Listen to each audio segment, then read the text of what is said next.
Tu crées ton entreprise ou tu viens de la lancer? Tu dépenses pour ton activité en matériel, en abonnement, dans les déplacements professionnels ou encore tu fais des achats? Eh ben, bonne nouvelle, ces frais peuvent être remboursés par ta société même s'ils n'ont pas été engagés avant sa création. Dans cette vidéo, je t'explique tout sur les notes de frais, comment te faire rembourser à 100% et les erreurs à éviter pour ne pas avoir de redressement ou de mauvaises surprises. Allez, c'est parti. Alors déjà, premièrement, commençons par les notes de frais en entreprise.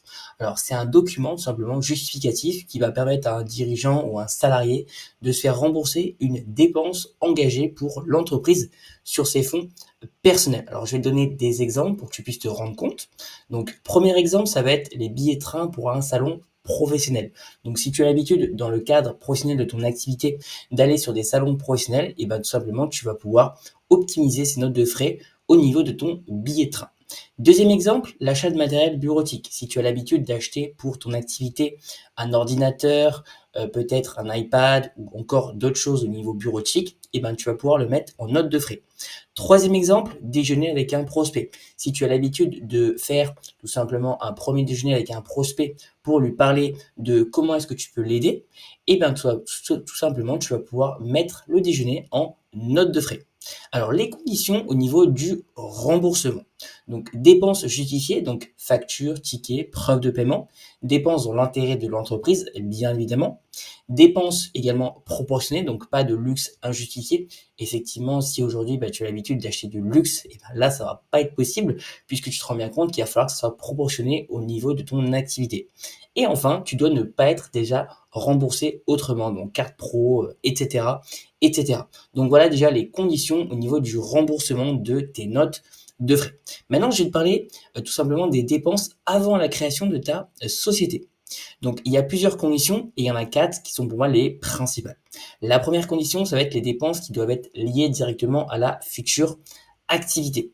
Donc, achat d'un ordinateur pour ton futur business. Donc, si tu as, par exemple, l'ambition de créer ton entreprise et de te lancer dans la prestation de services, de faire du consulting en entreprise, et que tu vas avoir tout simplement l'ambition d'acheter un ordinateur neuf, et bien tout simplement, avant la création de ton entreprise, tu vas pouvoir acheter cet ordinateur et le mettre tout simplement en termes de dépenses pour ton entreprise.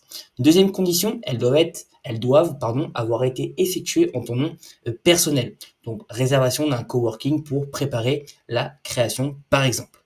Troisième condition, tu dois les intégrer dans le bilan d'ouverture de ta société. Donc, dépôt de marque, statut juridique, frais de publication, ce sont des exemples. Et enfin, quatrième condition, donc ça c'est une astuce que je te recommande de faire, c'est de garder absolument tous les justificatifs. Donc les factures, les relevés bancaires et les emails de commande. Donc ça c'est très important. Je te conseille vraiment d'avoir un Google Sheet ou un Excel ou même un logiciel de comptabilité pour tout simplement garder tous les justificatifs. Donc les factures, les relevés bancaires, les emails de commande, tu dois tout garder absolument. En cas de contrôle fiscal, tu dois tout simplement les donner tout simplement au contrôleur. Donc là, c'est les dépenses avant la création de la société.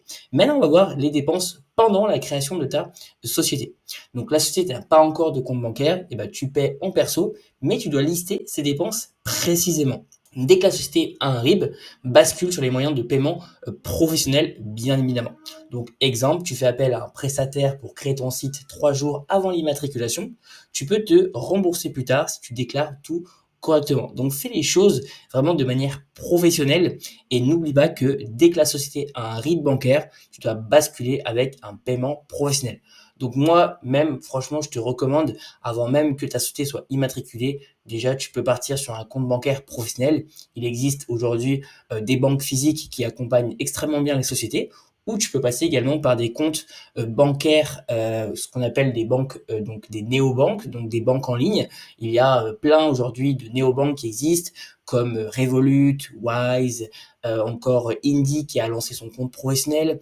Également, tu vas avoir d'autres solutions comme Shine. Enfin, tu as plein de solutions. Je te laisserai faire les recherches de son côté. Mais aujourd'hui, il existe plein de néobanques qui sont extrêmement qualitatives et à des prix très bon marché. Aujourd'hui, donc, je vais te parler également des dépenses après la création de la société.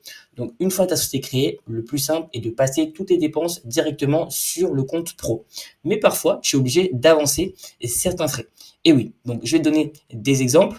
Donc, premier exemple, ça va être les déplacements payés avec ta carte perso. Deuxième exemple, les achats Amazon, c'est avant d'avoir ta carte bancaire professionnelle et enfin les restaurants avec clients payés sur ton compte personnel. Donc dans ce cas, tu fais une note de frais pour te faire rembourser légalement et tu vas pouvoir également, donc moi c'est ce que je te recommande, de créer un dossier, donc note de frais, un tableau récapitulatif, donc que ce soit un Excel ou un outil SaaS et de garder bien évidemment les justificatifs. Donc ça, c'est vraiment impératif. Ça va te permettre de gagner beaucoup de temps, de créer un dossier avec toutes les notes de frais où tu vas pouvoir vraiment avoir un récapitulatif de l'ensemble de tes notes de frais, également des justificatifs. Et enfin, donc, comment faire une note de frais et se faire rembourser. Donc moi, au niveau des notes de frais, je te conseille d'utiliser un logiciel de comptabilité qui est vraiment simple, qui va te permettre d'automatiser ta comptabilité et tes notes de frais, et ça va vraiment te permettre de gagner du temps à ce niveau-là. Donc moi, de mon côté, j'utilise Indy, qui est pour moi le meilleur logiciel de comptabilité aujourd'hui en France pour les indépendants. Donc si tu es intéressé par Indy et tu souhaites en savoir plus, et ben, tu trouveras tous les liens dans la description de cette vidéo. Donc pense bien à faire valider tes notes de frais par ton comptable. Donc ça, c'est extrêmement important. Il faut vraiment penser à le faire. C'est extrêmement donc important puisque tout simplement tes notes de frais, tu vas tout simplement les envoyer à ton comptable et ton comptable de toute manière va te les demander. Je vais terminer sur cette vidéo au niveau donc des astuces que je te recommande pour optimiser tes notes de frais. Donc, j'en ai noté 4 qui sont pour moi les plus importantes. La première astuce, ça va être au niveau des forfaits kilométriques. Donc, si tu utilises ton véhicule personnel pour les déplacements pro, donc tu as jusqu'à 0,63 centimes par kilomètre en 2025 selon le barème. Deuxièmement, au niveau de l'abonnement, donc des abonnements que tu vas prendre, que ce soit les mobiles, les logiciels ou peut-être un coworking, tu vas payer un abonnement pour un coworking, c'est 100% déductible si c'est affecté à l'activité. Troisièmement, également au niveau du matériel informatique, donc tu vas pouvoir acheter en perso, puis tu vas pouvoir le passer en note de frais. Et enfin, les frais mixtes, donc par exemple Internet si tu bosses depuis chez toi, tu vas pouvoir faire un prorata de ton utilisation en personnel, également de ton utilisation en professionnel. Voilà, tu sais maintenant comment te faire rembourser tous tes frais d'entreprise, même sans engager avant la création. Ces outils sont indispensables pour démarrer sans perte inutile et également optimiser ta trésorerie dès le départ. Et si tu souhaites aller plus loin et créer ta société simplement, rapidement et surtout en toute sécurité, je te recommande de passer par le service de LegalPlay. C'est le meilleur service en France aujourd'hui dans la création d'entreprise. Tu vas bénéficier d'un accompagnement complet, de statut solide, également d'un vrai gain de temps. En plus, avec mon code de réduction Gabriel15, tu vas bénéficier de 15% de réduction sur la création de ta société. Le lien est juste en dessous dans la description. N'oublie pas de t'abonner pour recevoir mes prochaines vidéos. Et sur ce, je te dis à très bientôt pour la prochaine vidéo.